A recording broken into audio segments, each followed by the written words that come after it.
कठोपनिषत्। ॐ भद्रं कर्णेभिः शृणुयामदेवाः भद्रं पश्येमाक्षभिर्यजत्राः पुष्पार्चन गरुड़ पूजा भमरे आदो निर्विघ्न परिसमाप्ति श्री महागणाधिपते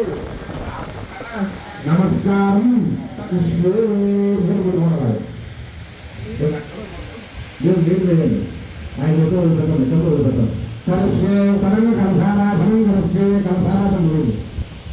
अस्तार्क्ष्यो अरिष्टनेमिः स्वस्ति नो बृहस्पतिर्दधातु। ॐ शान्तिः शान्तिः शान्तिः। ॐ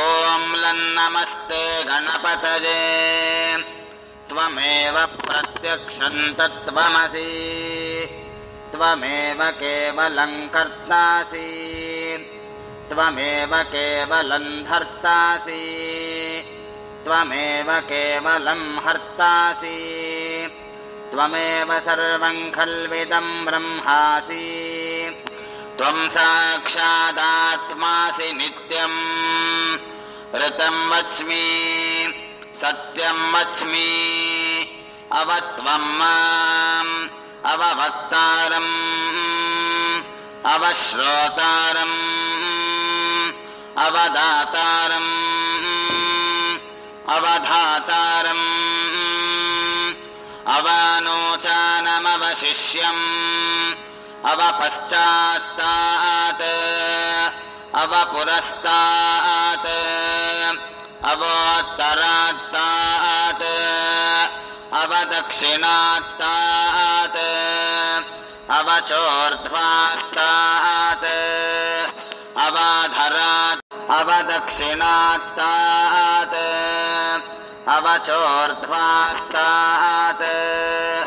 अवाधरात्तात् सर्वतो मां पाहि पाहि समन्तात् त्वं वाङ्मयस्त्वं चिन्मयः त्वमानन्दमयस्त्वं ब्रह्ममयः त्वं सच्चिदानन्दाद्वितीयोऽसि त्वं प्रत्यक्षं ब्रह्मासि त्वं ज्ञानमयो विज्ञानमयोऽसि सर्वं जगदिदं त्वत्तो जायते सर्वं जगदिदं त्वत्तस्तिष्ठति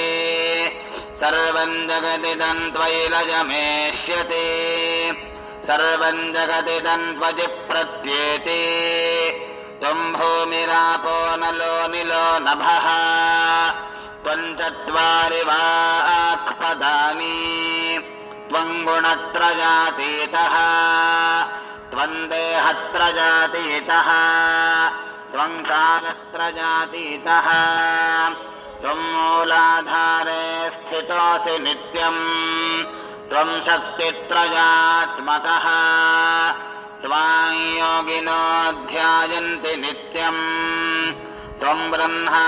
त्वं विष्णुस्त्वं रुद्रस्त्वमिन्द्रस्त्वमग्निस्त्वं वायुस्त्वं सूर्यस्त्वं चन्द्रमास्त्वं ब्रह्मभूर्भुवस्वरोम् गणादीन् पूर्वमुच्चार्य वर्णादींस्तदनन्तरम् अनुस्वारः परतरः अर्धेन्दुलसितं तारेण रुद्धम् एतत्तव मनुस्वरूपम् वकारः पूर्वरूपम् अकारो मध्यमरूपम् अनुस्वारश्चान्त्यरूपम् बिन्दुरुत्तररूपम् नादः सन्धानम् सगंहिता सन्धिः सैषा गणेशविद्या गणकऋषिः निषद्गायत्री छन्दः श्रीमहागणपतिर्देवता ॐ गङ्गणपतये नमः एकदन्ताय विद्महे वक्रतुण्डाय धीमहि तन्नो दन्तिः प्रचोदयात् एकदन्तं चतुर्हस्तं पाशमङ्कुशधारिणम् रतं च वरदं हस्तैरबिभ्राणं मूषकध्वजं रक्तल्लम्बोदरं शूर्पकर्णकं रक्तवाससं रक्तगन्धानुलिप्ताङ्गं रक्तपुष्पैः सुपूजितं भक्तानुकम्पिनं देवं जगत्कारणमच्युतम् आविर्भूतं सृष्ट्यादौ प्रकृतेः पुरुषात् परम्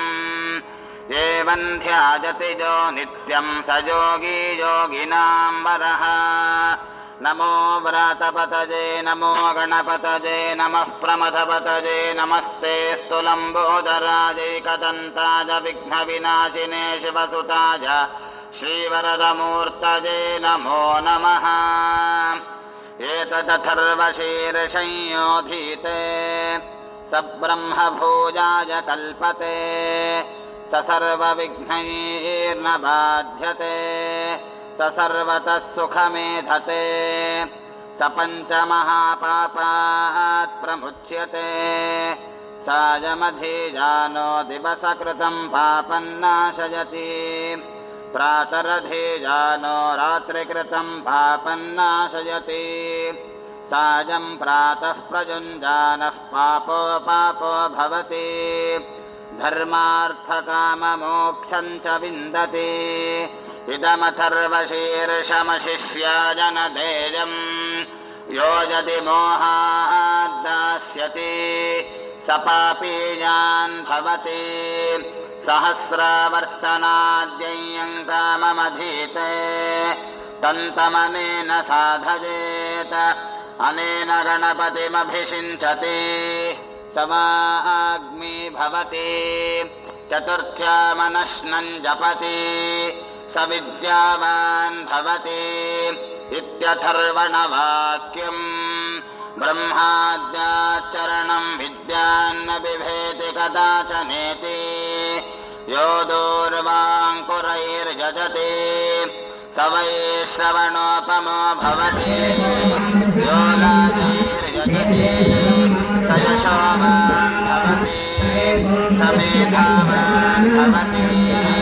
यो मोदकसहस्रेण यजति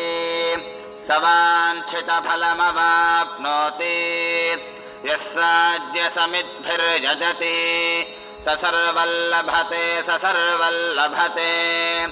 अष्टौ ब्राह्मणान् सम्यग्राहयित्वा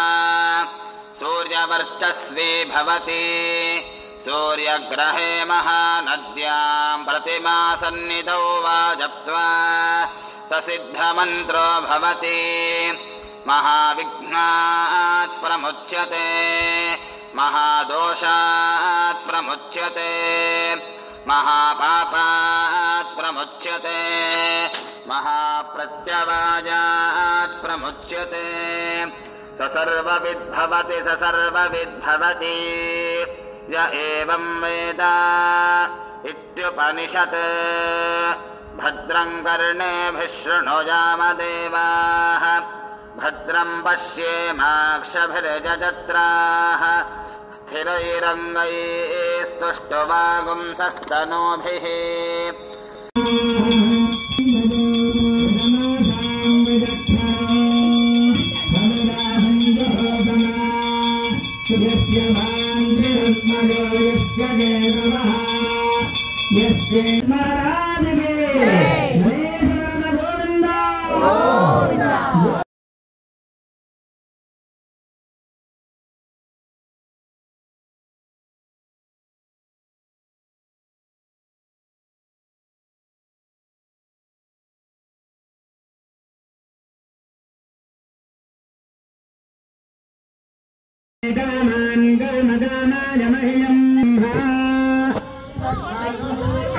आनन्दात्मा आनन्दसर्वम् अण्डस्तरदिभूतेषु गुहायां विश्वमूर्तिः